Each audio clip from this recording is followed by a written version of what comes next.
Bismillahirrahmanirrahim. Assalamualaikum warahmatullahi wabarakatuh. Alhamdulillah.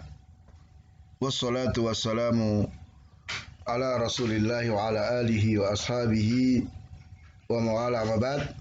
Anak-anakku yang saya muliakan, kita masuk di pengagungan kepada Allah ketika kita meminta. Ya, ketika kita berdoa kepada Allah Ta'ala.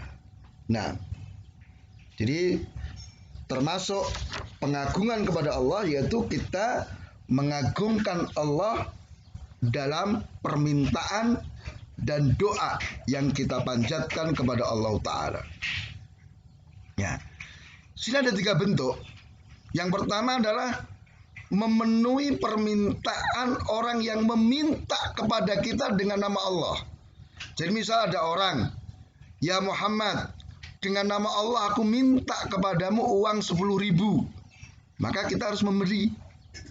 Memenuhi permintaan itu. Kenapa? Karena dia sudah menyebut nama Allah dalam permintaannya. Jadi dalam rangka mengagungkan nama Allah, kita penuhi permintaan itu. Jadi kita tidak boleh menolak permintaan yang dilakukan dengan menyebut nama Allah. Tentunya untuk permintaan-permintaan yang mubah, bukan perkara yang haram. Kemudian yang kedua, tidak meminta dengan wajah Allah kecuali surga, atau yang mengantarkan ke surga. Rasul katakan, la yus'alu biwajillah ilal jannah. Tidak boleh diminta dengan wajah Allah kecuali surga. Jadi misalnya kita berdoa, ya Allah, dengan wajahmu yang mulia aku minta surga, begitu mestinya. Maka tidak boleh misalnya, ya Allah, dengan wajahmu yang mulia aku minta sepeda motor, tidak boleh. Aku minta mobil, tidak boleh. Ya, karena terlalu rendah. Berarti itu merendahkan Allah Ta'ala. Dengan wajah Allah minta perkara-perkara duniawi itu tidak diperkenankan. Itu dilarang.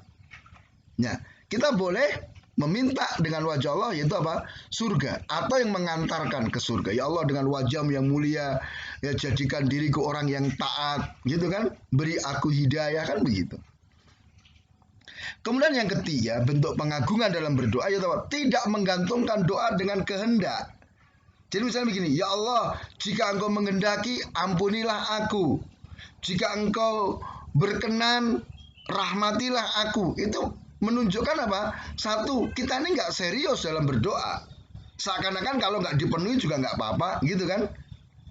Yang kedua, doa yang seperti itu, kalau engkau menghendaki, rahmatilah aku, itu seakan-akan permintaan yang kita ajukan kepada Allah itu berat, sulit bagi Allah untuk memenuhinya.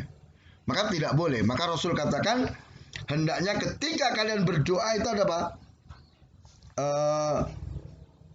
Kita serius, ya. Jadi tidak digantungkan dengan kehendak, ya. Jadi kita, ya Allah beri aku ini, ya Allah aku minta ini, begitu dengan sungguh-sungguh, gitu loh, ya. Jadi nggak boleh Allahumma gfirli in syi'ta, ya Allah ampunilah aku kalau engkau menghendaki, itu nggak benar. Kemudian yang berikutnya, pengagungan terhadap syiar-syiar Allah. Ya, Allah katakan, dzalika wa may yu'azzim sya'airallah fa inna min taqwal qulub. Demikianlah, barang siapa mengagungkan syiar-syiar Allah itu bentuk ketakwaan hati. Ya. Jadi syiar-syiar Allah artinya apa yang disyariatkan oleh Allah untuk diagungkan.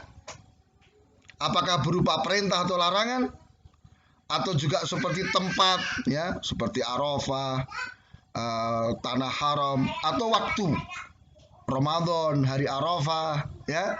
Nah, jadi syiar itu artinya apa yang disyariatkan oleh Allah untuk diagungkan. Bisa berupa perintah, bisa berupa larangan. Misalnya kita menjaga sholat, itu berarti apa? Kita mengagungkan syiar Allah karena sholat adalah diperintahkan, gitu. Nah, dan seterusnya.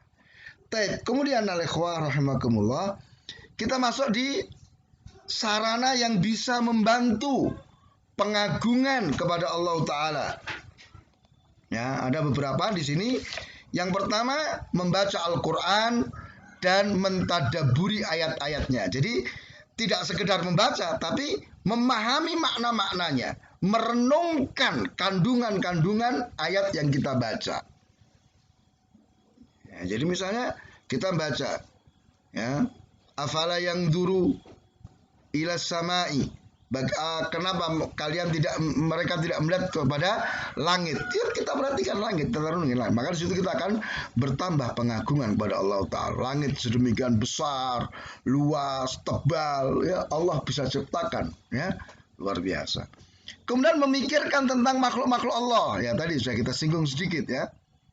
Karena biasanya kita dapati banyak sekali ayat-ayat Al-Quran yang menunjukkan untuk kita memikirkan makhluk-makhluk Allah Ta'ala. Kemudian perhatian terhadap pelaksanaan tauhid, mengenal nama dan sifat Allah Ta'ala. Ya, semakin kita mengenal nama dan sifat Allah, maka semakin meningkat pengagungan kita kepada Allah Ta'ala. Kemudian meninggalkan pengagungan terhadap makhluk.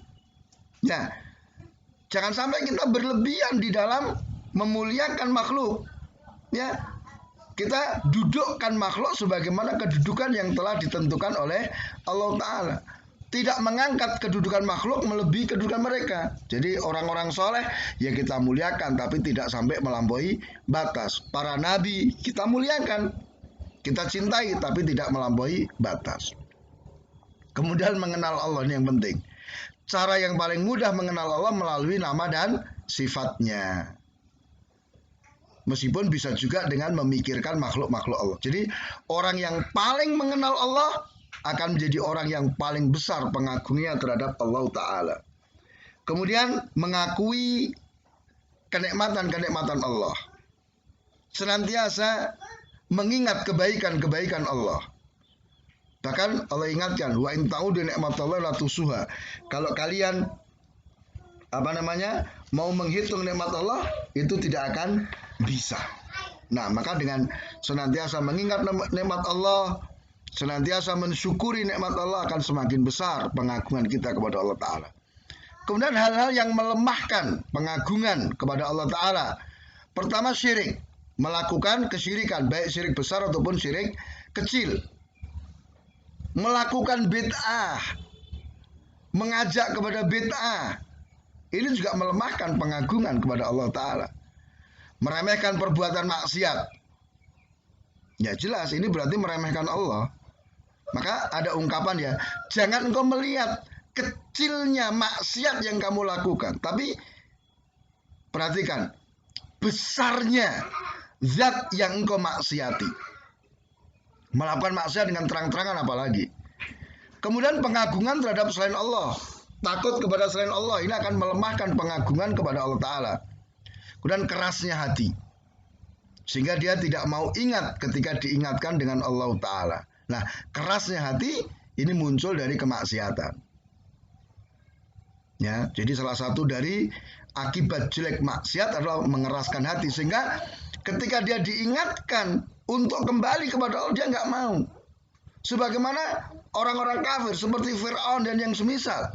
Ketika para nabi mengingatkan mereka dengan baik, bahkan didatangkan bukti-bukti kebenaran dari Allah Ta'ala, mereka tidak mau. Kenapa? Hatinya sudah keras. Maka mari anak-anakku yang saya muliakan, kita jauhi hal-hal seperti ini. Karena ini akan melemahkan pengagungan kita kepada Allah Tabaraka wa Ta'ala. Demikian, mudah-mudahan bermanfaat. Subhanakallahumma bihamdika asyhadu an la ilaha illa anta astaghfiruka wa atubu ilaik. Wassalamualaikum warahmatullahi wabarakatuh.